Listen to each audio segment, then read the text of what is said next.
I will get started in about a minute. My name is Mitali Negrecha. Thank you all for joining this Progressive International Forum today. Progressive International's forums facilitate exchange among progressives across the world so that we can better understand the struggles that people are facing in their own communities and learn from each other's strategies, and so that we may connect and coordinate to act together. We are very pleased today to host a forum with the Independent Workers' Union of Great Britain, or IWGB. IWGB was founded in 2012 to represent people in the workforce that have been traditionally non-unionized or underrepresented. This includes low-paid migrant workers, such as outsourced cleaners and security guards, workers in the so-called gig economy, such as Uber drivers, and couriers that work in the healthcare industry. The couriers that IWGB represents carry COVID test results from doctors' offices to labs to be tested.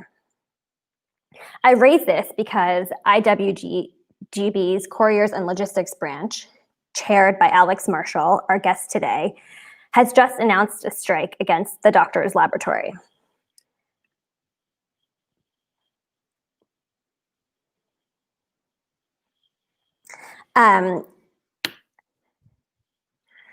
Thank you, Alex, for joining us. We will also be joined by our second guest, IWGB's General Secretary, Jason Moyer-Lee.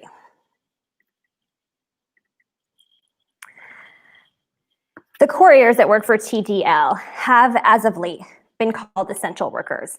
That is, people providing critical care and services during the pandemic. Across the world, essential workers are facing precarity.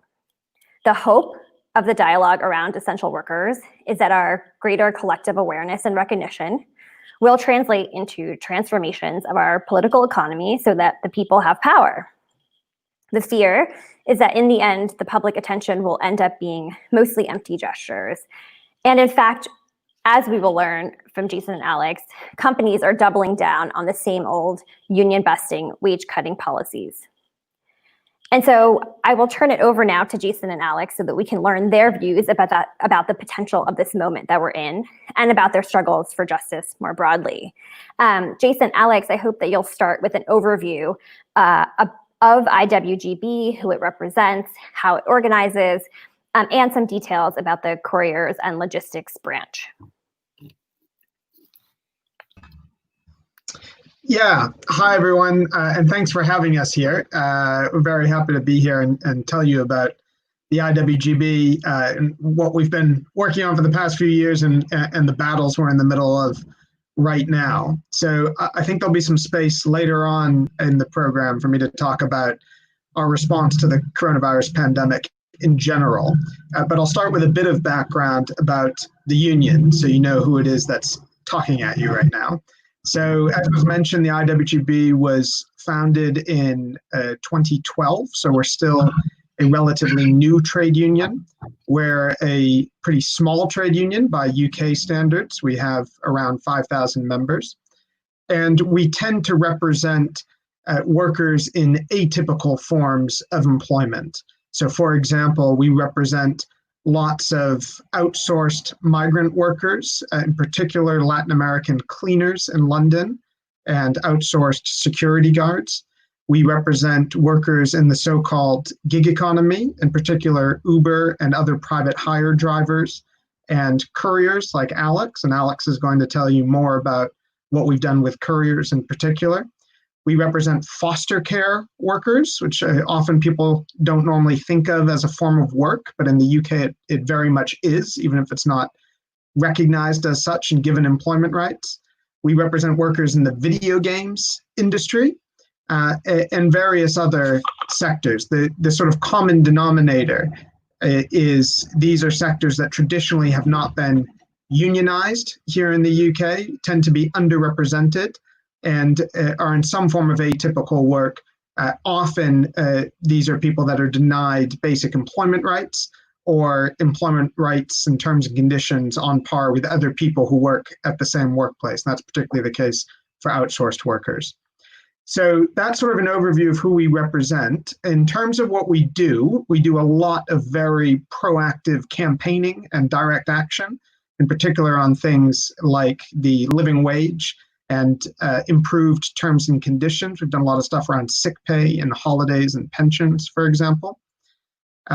And we also do a lot of strategic litigation. So we've brought a number of test cases. And in fact, Alex was one of the claimants in one of these cases in which we challenged companies, in particular in the so-called gig economy, over the employment status of the people who work for them. So the companies will say these people are basically independent business people, and therefore we don't have to give them any rights, including minimum wage or holidays. And we say, well, actually, they're in the legal category in the UK called a worker, which means they're entitled to a number of basic protections like minimum wage, paid holidays, pensions, etc. And we've won every single one of those cases except one. There's only been one exception, which is currently still under appeal.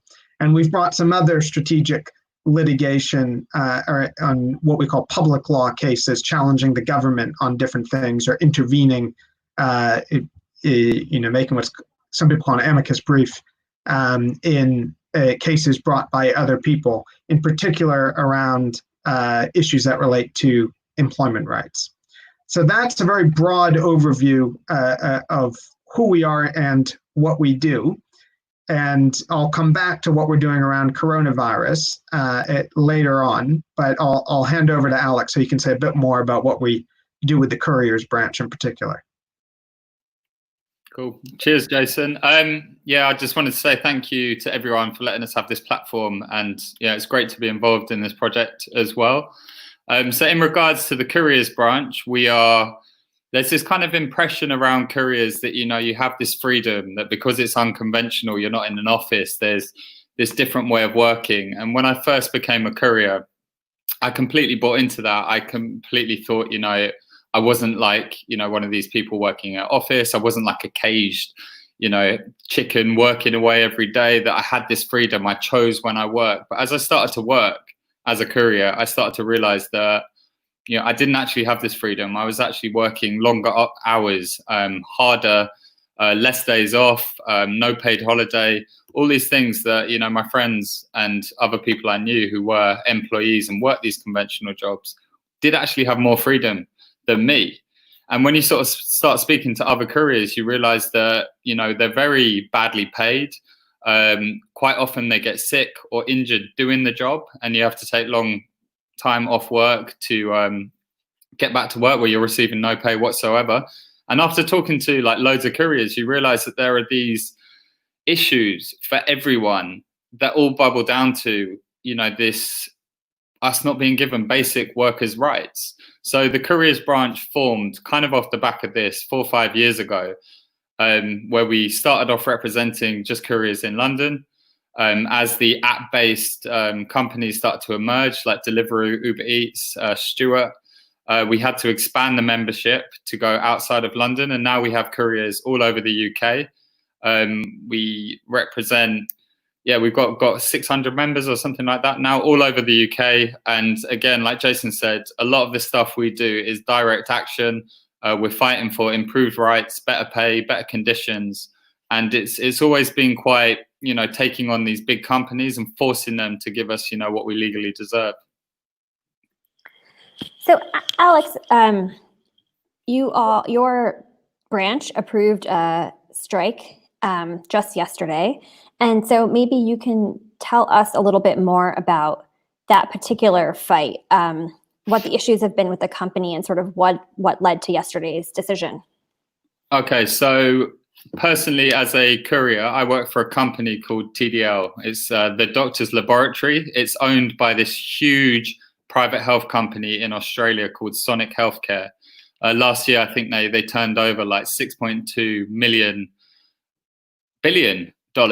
And they were boasting profits of 550 million. So it's this huge private company that's in Australia, it's in America, it's in Belgium, Switzerland, all these countries all around the world. Yeah. So I started working there, picking up specimens, taking them from hospitals, doctor surgeries, back to the lab to have testing.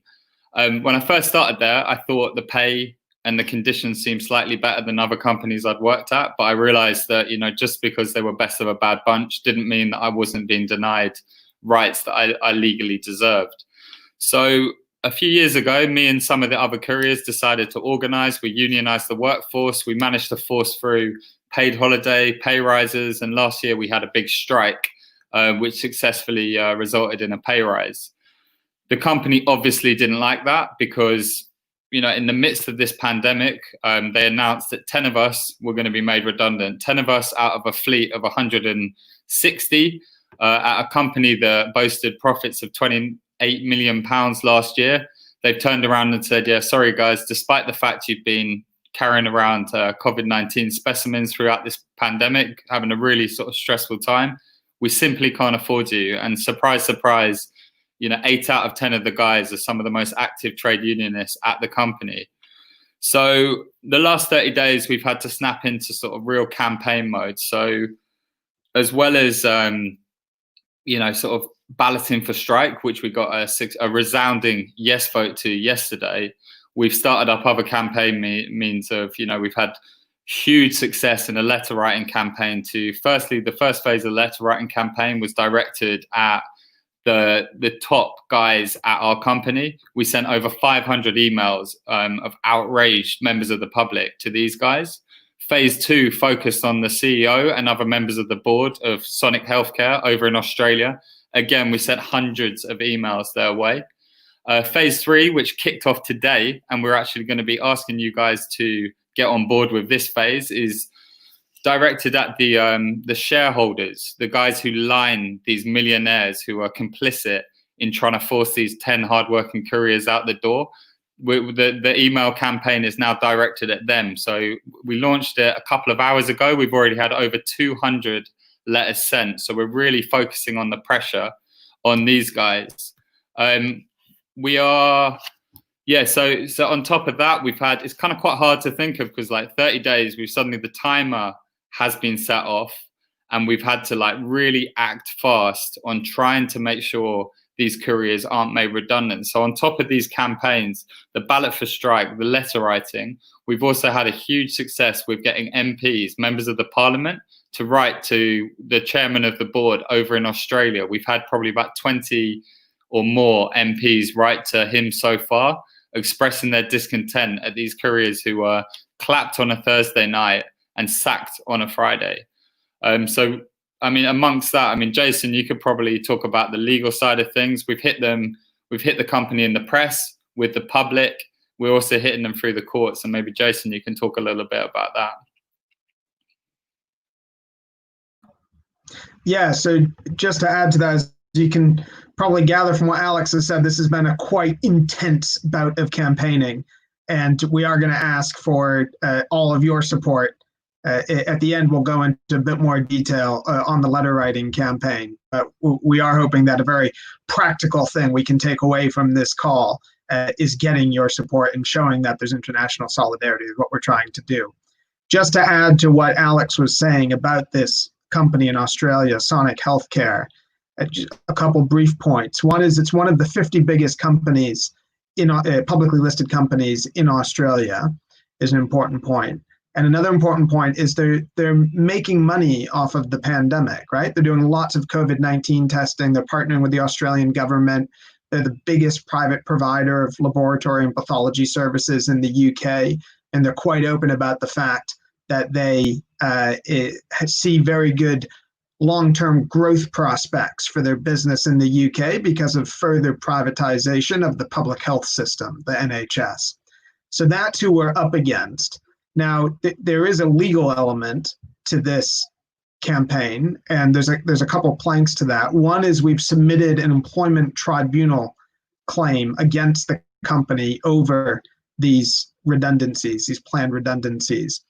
And the claim is on behalf of 8 of the 10 couriers, including Alex. And for a couple of them, Alex and one other, were claiming victimization for whistleblowing because Alex has very publicly raised a number of health safety failings on behalf of the company. For all of the 8 couriers, we're claiming trade union victimization. as Alex mentioned, this did not come as a surprise that these were the couriers they've selected, because they include among them some of the most active trade unionists, people who've been on strikes, on protests, who fought to win these very hard-won gains that we've had, that Alex mentioned earlier. So we've put that tribunal claim in. If they go ahead and take the decision to dismiss, then we'll be applying for what's called interim relief, where we can try and get the tribunal to order the company to halt the dismissals until we've had a full hearing on the trade union victimization bit. And we're looking at other potential litigation that I'm not going to say more about now, but we probably will make some announcements very soon. The other legal side to it is health and safety. So we've submitted a complaint to the Health and Safety Executive, which is the state enforcement body here in the UK, about this company's failings on health and safety, in particular, the failure to enforce social distancing among the couriers, the failure to provide enough PPE at an early enough stage, the failure to properly package COVID-19 samples. So couriers are transporting COVID-19 samples sometimes without them being packaged according to public health advice. And the absolute, most outrageous example, which really gives you an insight into how this company operates, is Alex wrote to the UK sector, subsidiary CEO, and asked for a number of health and safety improvements. And one of the things Alex asked for was regular testing for the couriers for COVID-19, because these guys, while most of us stay at home or work from home, these guys are out there working every day, coming into contact with people, so they're very high risk. And they're putting other people at risk because they're going into cancer wards, maternity clinics, care homes for the elderly. So Alex asked for regular testing so that people knew where they stand. And you'd think that's a reasonable demand of the largest testing private provider of testing in the country. And the CEO wrote back, and this is public, this is on the record, it's we got it up on Twitter. The CEO wrote back and said, well, we're not going to do that, Alex, because the public health advice is regular testing is of no value. That's a direct quote. Regular testing is of no value, says the CEO of the largest private provider of pathology services in the UK. So that's what we're up against. So we do have a legal element to it. There is an outstanding complaint with the Health and Safety Executive, and they're now investigating the company. And there will be more to come on the legal side. Yeah, so, to kind of summarize, you have a company that isn't struggling because of COVID-19, but is in fact benefiting in terms of profit because of an increase in demand for their services. And it seems quite clear from what you've been able to really demonstrate with documentation that they are using this more or less as an excuse to target people like Alex who have been vocal. And so, I'd love, Alex, if you're willing to share a little bit more about sort of that personal experience. And, I think the kind of other backdrop is you were able to unionize a group of workers that have not in the past been able to unionize. And I imagine that that's something the company doesn't like. And so I think, it'd also be great to hear more about how it is that you were able to get to that point at all and sort of what that struggle has looked like. Yeah, of course. So I'll start with the kind of how we managed to unionize in the first place, and then I'll go on to kind of how it's made me feel now. So with couriers in general, it's quite a kind of nomadic existence. The only interaction you tend to have with people is if you see them at a set of traffic lights, or if you end up sitting next to them on a wall when they're eating some lunch or just having a little rest. But at my company, TDL, one of the things that worked really well for us was the fact that it had a central kind of hub lab where we were constantly going in and out of.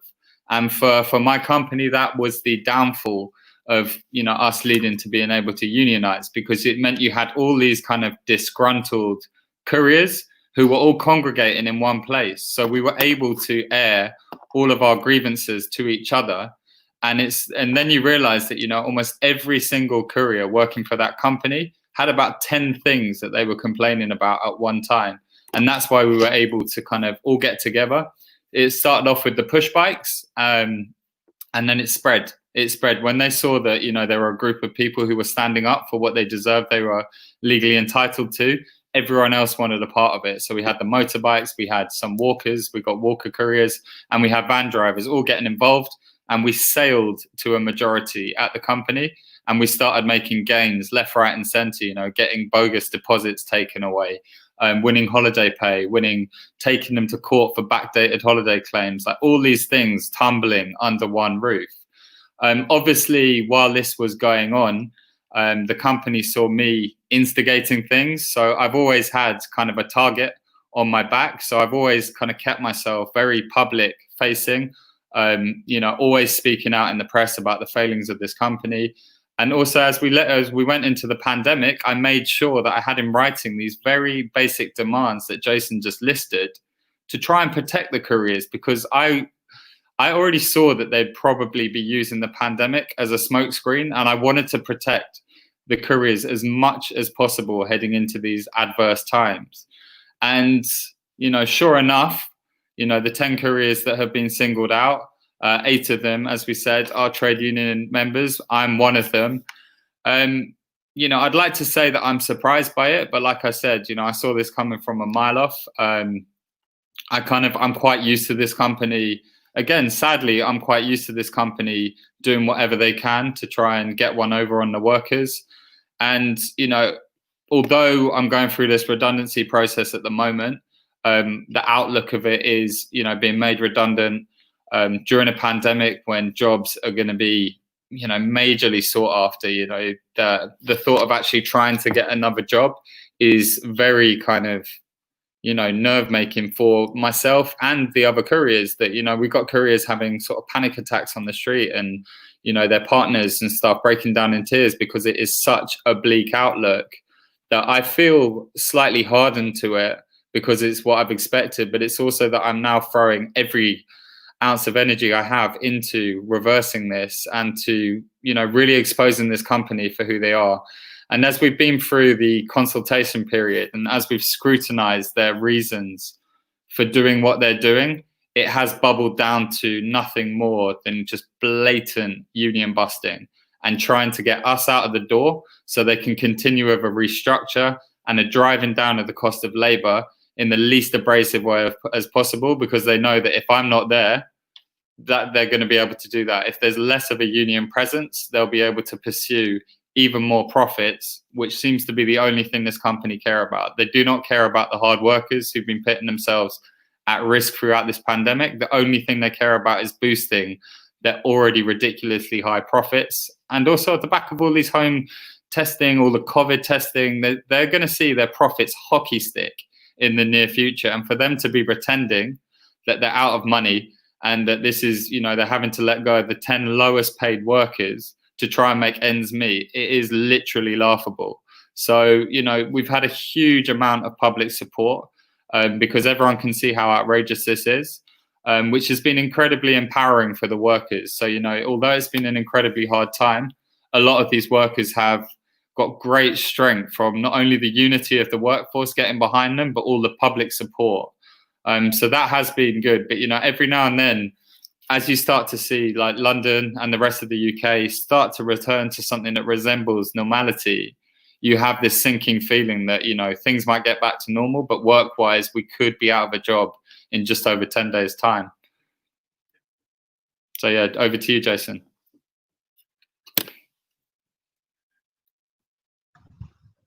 Yeah, I was just going to build on that and speak a little bit more about what we've been doing as a union in general in response to this crisis. Because as you'd imagine, this is a particular problem that Alex and his coworkers are facing.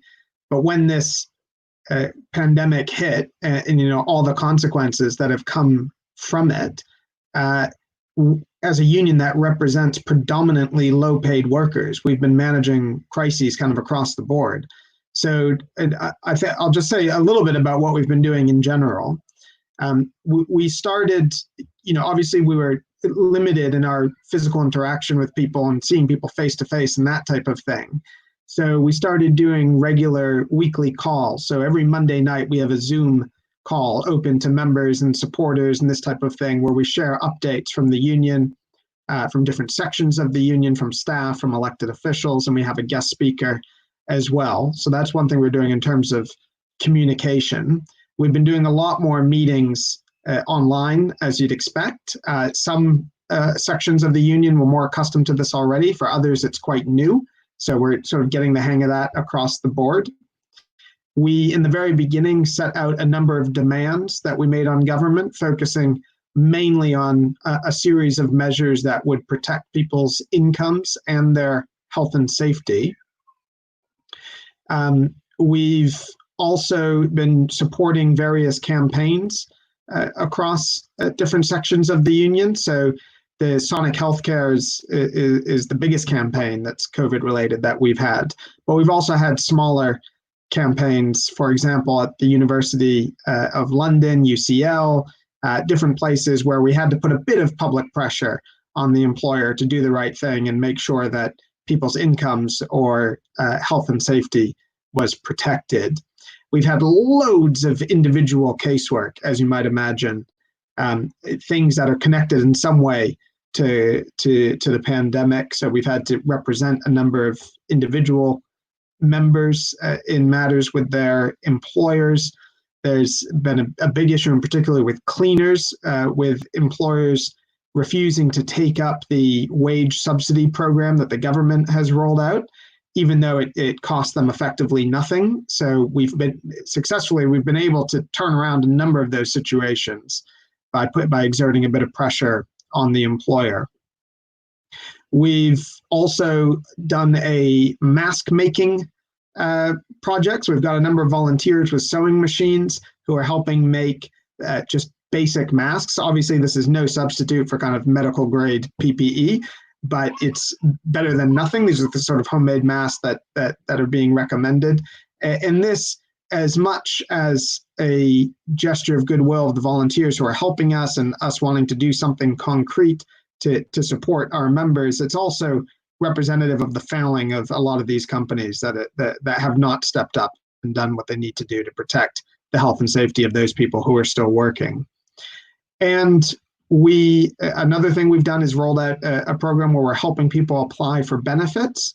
So state provided benefits, there's a few things that are out there. They're grossly inadequate for what's needed, but they're better than nothing. So this is an area, normally we deal with employment rights and campaigns and working terms and conditions, unemployment benefits and this sort of thing. In the UK, the main program is called Universal Credit, is not something we knew anything about before this happened. But there was such a problem with dramatic reduction in income that we got together a team of volunteers and a couple staff members and started helping people apply for these benefits as a completely new kind of program. And then we've brought a couple quite big legal challenges. So just to very briefly comment on those, the first one is challenging the what's called statutory sick pay, so the minimum level of sick pay that's legally required, and challenging the income support schemes.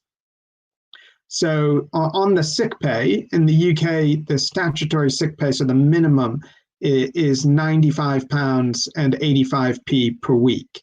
So as you can imagine, even doing whatever currency conversion you need to do in your head, that's not enough to live on, even temporarily, for 7 days or 14 days to self-isolate for someone who is on very low wages and doesn't have much in the way of savings. In addition to that, there's a number of categories of people who work for other companies but are in an employment relationship, but nevertheless this legal minimum on sick pay. So we brought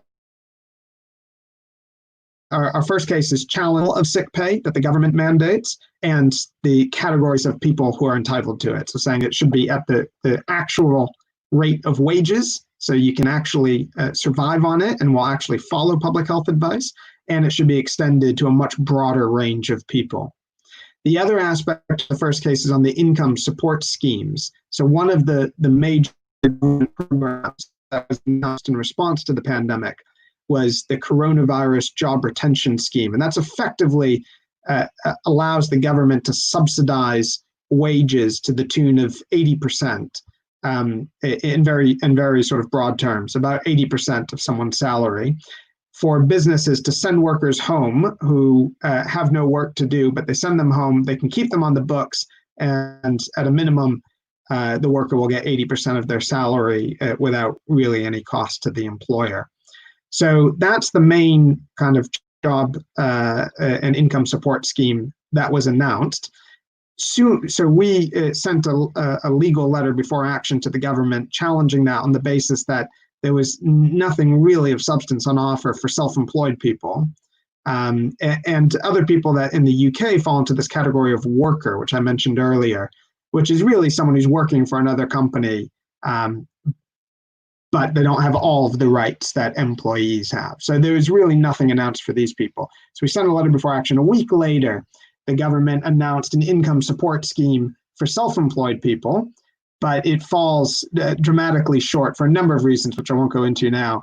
It falls dramatically short when compared to the one available for employees. So our first legal case is challenging the government over the sick pay issues and over the exclusion of this worker category from the income support scheme. We've also brought a second legal case against the government on the protections for health and safety at work. So again, the government has implemented, well, in this case, it comes from EU law. So the EU law requires employers to protect health and safety of people who work for them. The government has implemented this in the UK in a way that's way too narrow, doesn't cover the worker category, doesn't cover everyone who needs to be covered by EU law. So we've brought an urgent legal challenge to force the government to extend health and safety protections to a much broader group of people. There's other legal challenges that we're working on as well, but again, we'll announce those in the coming days. But that's sort of a very broad brush overview of what we've been tied up with for the past couple months. So we've talked about sort of what you have been doing on COVID, and I want to just stay on the topic for a second. So, we're unevenly, as you said, returning to something that looks like our life before the pandemic. But I think we are also all very unsure about whether that will continue. And so the next, I don't know, year to 2 years is still sort of uncertain as this, as we continue to live in this moment. And so I'd love to hear a little bit more about how you're thinking about and preparing for that. As it relates to all of kind of this ongoing work, but sort of what your kind of overall thinking is on how a union such as yours will have to be prepared given what's to come. And then a more specific sort of pandemic related question is, what lessons can you share about what has and hasn't worked as you've moved your organizing from in-person work to the digital?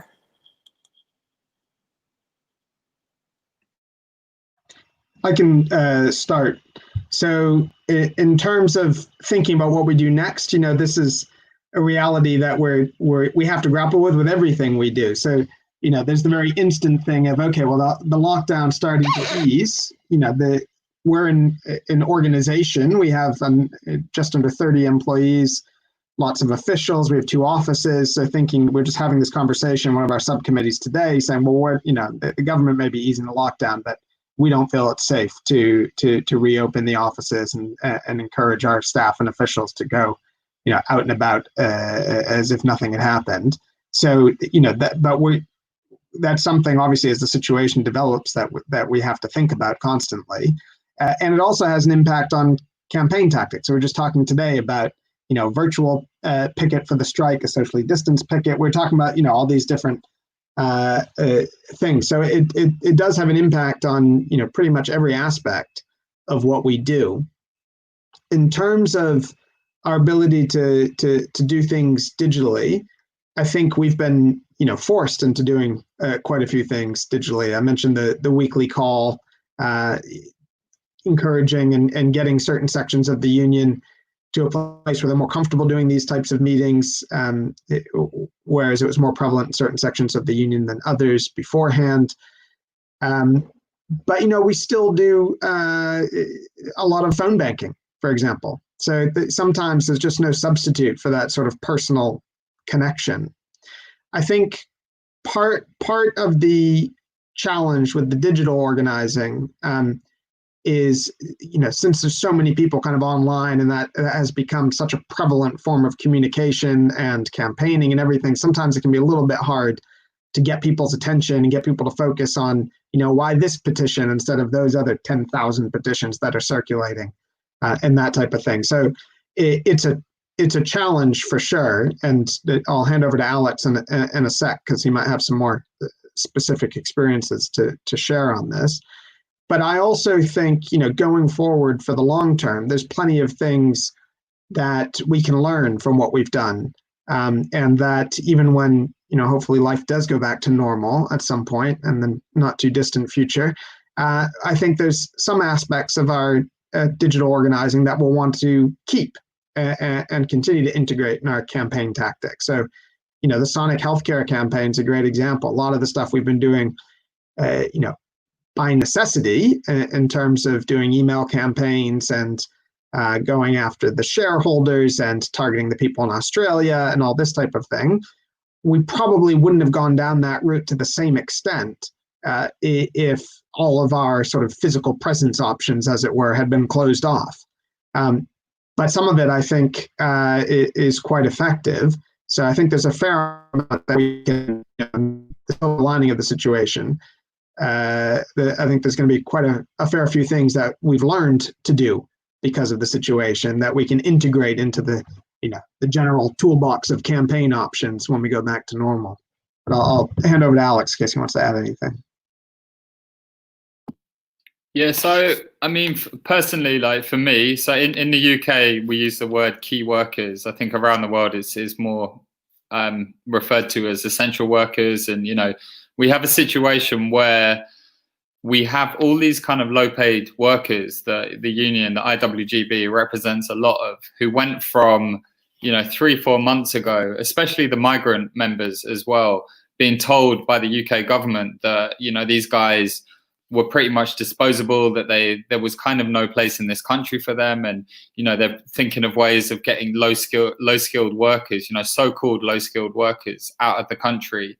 And, really cracking down on this, that sort of 2 months later, all of a sudden, these low paid workers were rebranded and called, key workers, essential workers. And we were the people who were driving the population through the pandemic. So the kind of silver lining of the pandemic was that all these people who the government and society as well were, had for a long time been making feel like they were low skilled and they weren't important, and that's why they were low paid, were all of a sudden elevated to being essential and being so important. And, in the UK, we were clapping them on a Thursday night. And, there was this real respect for these workers who had been so downtrodden for so long.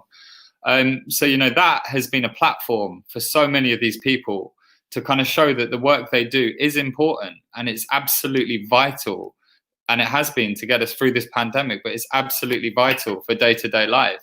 So the silver lining was that we had this platform that, people were recognizing us. And at my company, TDL, we've been key workers, and there's been an element of pride working through the pandemic, doing the vital job that we've been doing.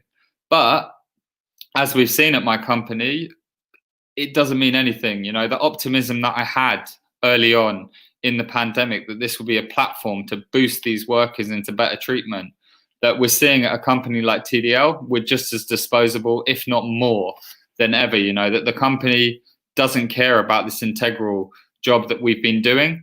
At the end of the day, we're just, a commodity that they can just try and get for a cheaper and cheaper amount of money. And, despite the fact that we've done this like really important job, it doesn't matter. They're getting rid of us. And, I think this is going to be the case with so many other companies. These multi-million, multinational companies are going to be using this as an opportunity to target these low-paid workers, because they know there's going to be people out of work. They know that, that people are going to be desperate for work. So they're essentially going to force people out the door, drive down the cost of labor, rehire people. And now we've sort of had to start to recalibrate the union to start to think how we can counter this aggressive kind of attack from these big companies that we've always been fighting against. That, you know, the battle has just taken a different form. And now we've had to start thinking about that. So, you know, like Jason was saying, the whole TDL campaign has been a crash course in campaigning. And because we haven't been able to take the direct action in the form of demos, you know, protests, you know, strike action that you would during normal times, we've had to think on our feet. And we've actually been able to hone in on some really effective tactics to really, really go after these companies, like the letter writing campaign that we're hoping you guys will all get involved in. That we've really been able to think of ways to target pressure points in the companies to really go after them. And, you know, when things do return to normal, you know, our union and other unions will be indestructible by, you know, being able to bring the direct action, the physical action in with this kind of online stuff that we've had to sort of become accustomed to, that we should be a really powerful force coming out of it. So, you know, the battle will be different, but the kind of weapons we have to fight it will be, you know, new and improved. So we'll just have to see what form it takes, and whatever comes at us, we will fight it with everything we've got. So you, Jason, I think you had alluded to the ways in which one way that this battle had taken on a different form was because it became internationalized, or that you were using this more cross-border international advocacy. And so I was hoping you could, Alex, Jason, both of you could share a little bit more about what it has meant to, as workers in the UK, fighting a company that's based in Australia, and what specifically you've done in this fight across borders, and then to turn to sort of, you know, both your hopes for international organizing. What are the ways that it can be most helpful to the work that you're trying to do at home, and what challenges do you see? I can start with saying a little bit about the kind of structure of the campaign and how it became international. I should start by saying that we approached this campaign, you know, in terms of strategy, the way we approach any campaign, really, which is, you think about, okay, well, what's the objective? Obviously, the main objective here is stop the dismissals of these key guys and trade union activists. Who has the decision-making power? Well, you know, ultimately the parent company, Sonic, but, you know, we want to influence the guys on the ground, the head of the UK subsidiary. And what are the pressure points? Who are the people that he's going to care about? Who, if they tell him to sort this out, he will, right? So there's the public, there's, you know, members of parliament, there's his clients, and there's the parent company who he ultimately answers to, Sonic Healthcare. So Alex, I think, mentioned earlier that phase one of the campaign, we do this in an escalating fashion. Phase one was, just here in the UK, targeting the UK CEO and putting a bit of pressure involving the clients. Phase two was going to effectively his boss, which is the CEO of the Australian multinational. And then phase three, which we've just launched today, is kind of going to that guy's boss, which is the shareholders. So it wasn't by choice that it became an international campaign, but just by following our sort of normal strategy. And the parent company is a multinational based in Australia. So in terms of what that means for international organizing, well, we need to figure out how to put pressure on the Australian company. So of course, we want to build allies and get help from people on the ground in Australia, unions that have dealt with the company, or maybe lawyers who might want to do some sort of legal thing against the company in Australia. So we've started reaching out. We've been in conversation with a number of Australian unions and others, some sort of political figures and this type of thing, who've been extremely helpful. They want to help. This one union in particular that I've heard from a few people is unhappy because they represent workers who also work for this same multinational. So in terms of following our strategy, it sort of necessitated building alliances. And it's not just in Australia. Obviously, that's where we're mainly looking for allies to help us, unite against this multinational, which is based in Australia. But we're also working with people in the States who have experience, unions in the States have experience with the shareholder angle of things.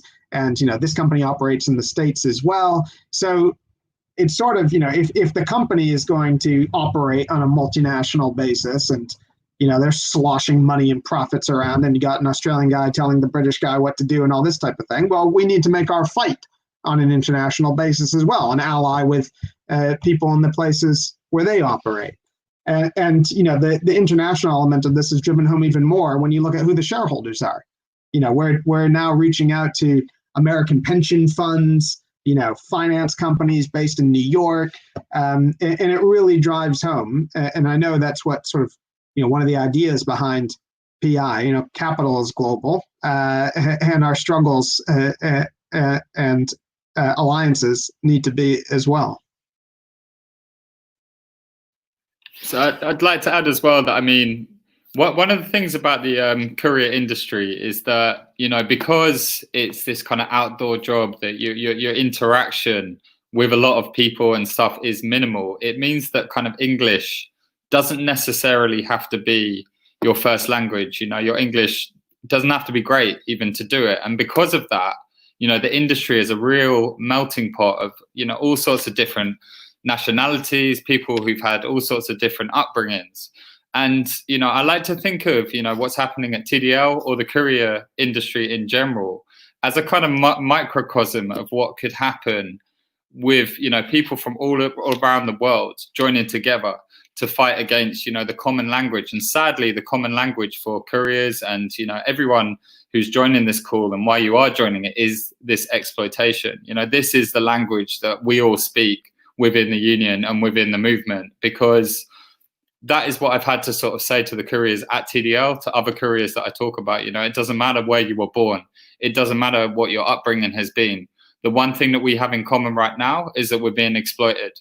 And the only way that we're going to get past this is to join together and to fight against this common enemy, which are the companies or whoever who are exploiting us. And that's kind of, what we are seeing now, is that because everyone is seeing the exploitation and what is happening at TDL is just so wrong, that we're getting all of this support from all around the world, that we're getting people from, all sorts of different countries. We've got loads of Brazilians at work who are kind of getting into gear, who are supporting us. And, it's this worldwide support against this common enemy of exploitation that we're seeing. And that's what we want. That's what we're looking forward to, working with Progressive International and everyone who's joining this call to kind of help us counter this exploitation and this real mistreatment of just hardworking people. So yeah, it's, the fact that we now have this online email writing campaign that, we can share the link with you guys, that it's just a few clicks of a button and you send an email template of outrage to hundreds of investors to show that, we will not tolerate this happening, whether it's at my company TDL, whether it's at Sonic Healthcare, or whether it's at any other company.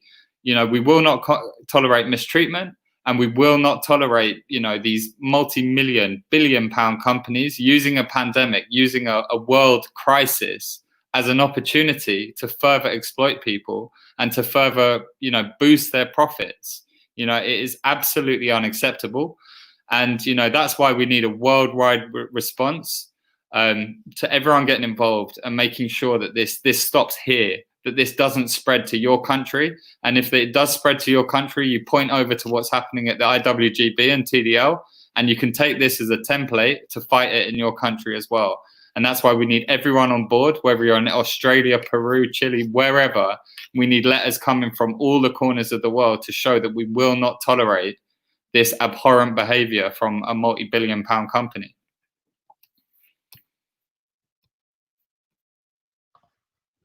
Yeah, I just wanted to add on to what agree and add on to what Alex has said.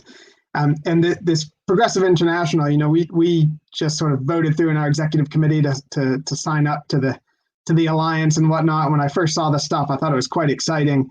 And I've been monitoring the live comments that are coming through when Alex and I have been talking.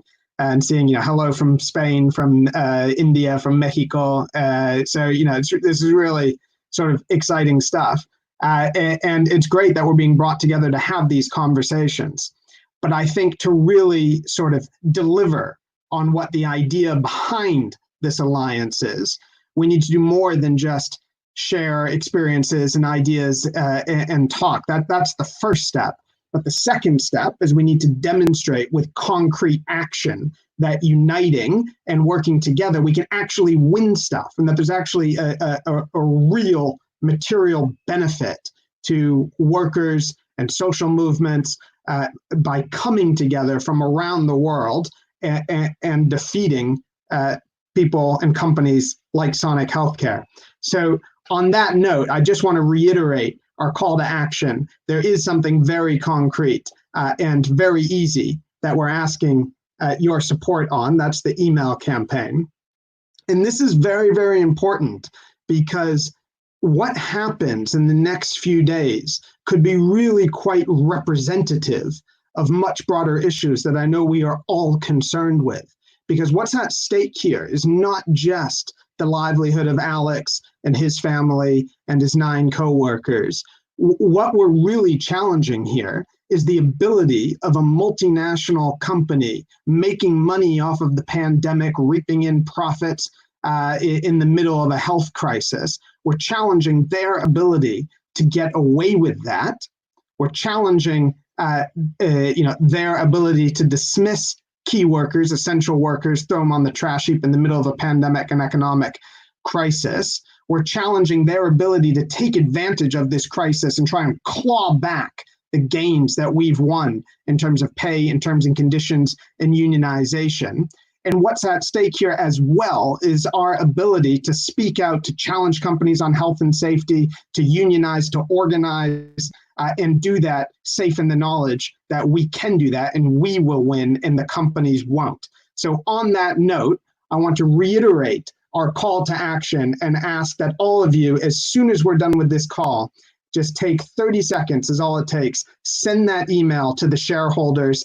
Ask them to sort out Sonic Healthcare, put an end to this situation. They have shareholders from around the world. They are a multinational reaping in profits from around the world. Now we need to show them that we have support from around the world as well. So thank you for doing that, and thank you for tuning in and listening to what we have to say. Thank you so much, Alex and Jason, for coming to this forum and sharing all of this experience with our viewers, really in the middle of the busiest part of your campaign. And I am sure people across the world very much appreciate your insights. I want to also echo that our viewers should click on the links that we have posted to Facebook and YouTube and send those letters that IWGB needs right now for their campaign. As Jason was saying in his concluding remarks, the goal of Progressive International and what will make all of this really come alive is when we act together. And as we also learned from IWGB's story, the problems that workers across the world are facing are not specific to their city or their state, but really they have similar multinational companies that are behind the union busting and the other problems. And so the hope is that Progressive International can help bring these movements across the world together, bring these causes across the world together so that we can, in fact, act together. Please visit our website at progressive.international and become a member. You can become a member as an individual or as an organization. We also are funded through our members, and so please consider donating. Thank you for joining us today.